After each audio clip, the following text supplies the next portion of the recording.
આનાથી સમાચાર મળી રહ્યા છે। સુઈ ગામમાં અતિવૃષ્ટિ અને પૂરના કારણે થયેલા નુકસાનીનું વળતર ન મળતા ખેડૂતોમાં આક્રોશ જોવા મળી રહ્યો છે।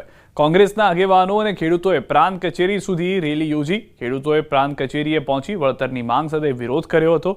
1 મહિનો થયો છતાં વળતર ન ચૂકવાતા ખેડૂતોમાં રોષ જોવા મળ્યો છે। કોંગ્રેસના આગેવાનો અને ખેડૂતોએ પ્રાંત અધિકારીને આવેદન આપ્યું છે। જમીન ધોવાણ, પાક નુકસાન સહિતની માંગને લઈને ખેડૂતોએ રજૂઆત કરી હતી। તાત્કાલિક ધોરણે સહાય આપવા ખેડૂતોએ માંગ કરી છે। અને પશ્ચિમ કચ્છના અનેક વિસ્તારોમાં વરસાદી ઝાપટા થયા છે। સવારથી પડી રહ્યા છે વરસાદી ઝાપટા। નખત્રાણાના વિથોણ, દેવપર, યક્ષમાં ધોધમાર વરસાદ વરસ્યો। પશ્ચિમ કચ્છના વાગડના રાપર વિસ્તારમાં અનેક સ્થળે વરસાદ, વાવાઝોડાની અસરને લઈને પડી રહ્યો છે વરસાદ। તો હાલમાં કચ્છથી સમાચાર મળી રહ્યા છે। કચ્છ અને ઉત્તર ગુજરાતના મોટાભાગના વિસ્તારો એવા છે કે જેમાં સતત કેટલાક દિવસોથી ઝાપટા થઈ રહ્યા છે અને ભારે ઝાપટા થવાને કારણે રસ્તાઓ પર જળજમાવની પરિસ્થિતિનું પણ નિર્માણ થઈ રહ્યું છે। વાગડ, રાપર વિસ્તારમાં અનેક સ્થળોએ ભારે વરસાદ થયો।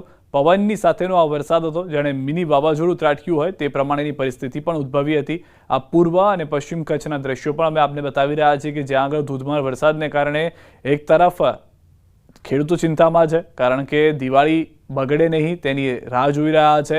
નવરાત્રિના અનેક દિવસોમાં વિસ્તારમાં વરસાદ આવ્યો હતો।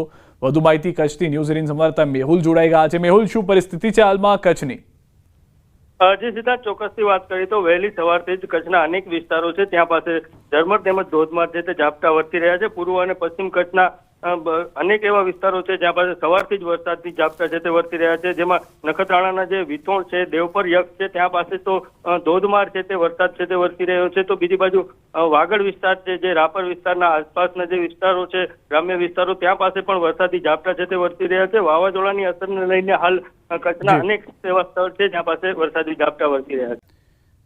દેશભરમાં ઈસબગુલના વેપારીઓ હડતાલ પર ઉતર્યા છે। ગુજરાતમાં પણ ઊંઝાના વેપારીઓએ આજથી ખરીદી બંધ કરી દીધી છે। 5% જીએસટી રદ કરવાની માંગ સાથે આ હડતાલ કરવામાં આવી રહી છે। મહત્વનું છે કે 2017માં જીએસટી લાગુ થાય તે પહેલા ઈસબગુલ પર કોઈ વેટ લાગતો ન હતો। જો કે જીએસટી લાગુ થયા બાદ તેમને ટેક્સ ભરવો પડે છે। તેથી ઊંઝા માર્કેટયાર્ડ સહિતના બજારોના વેપારીઓ વિરોધ કરી રહ્યા છે। હડતાલને કારણે ખેડૂતોને ભારે મુશ્કેલીનો સામનો કરવો પડી રહ્યો છે। ખરીદી સંપૂર્ણપણે બંધ હોવાને કારણે ખેડૂતોના ઈસબગુલની ખરીદી અટકી છે।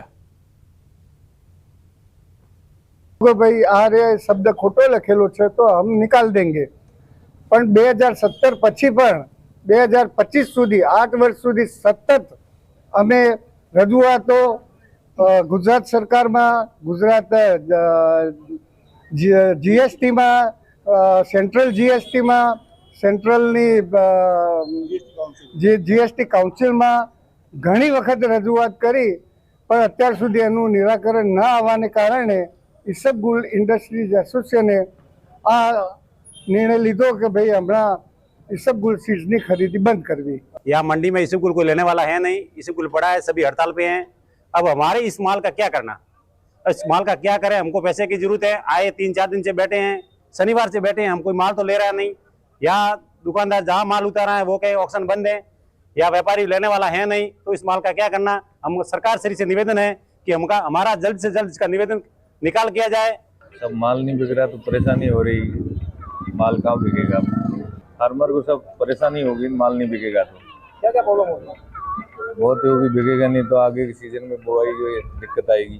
हम परसों से आए हैं यहाँ और कोई माल लेने वाला नहीं है यहाँ। हमारा ये सब है जो पड़ा है, हमारे भी पैसों की ज़रूरत है घर पे, तो कोई माल लेने वाला नहीं है। इसलिए किसी को बोल दो कि भाई हमारा माल बिकवाए, कुछ भी करके।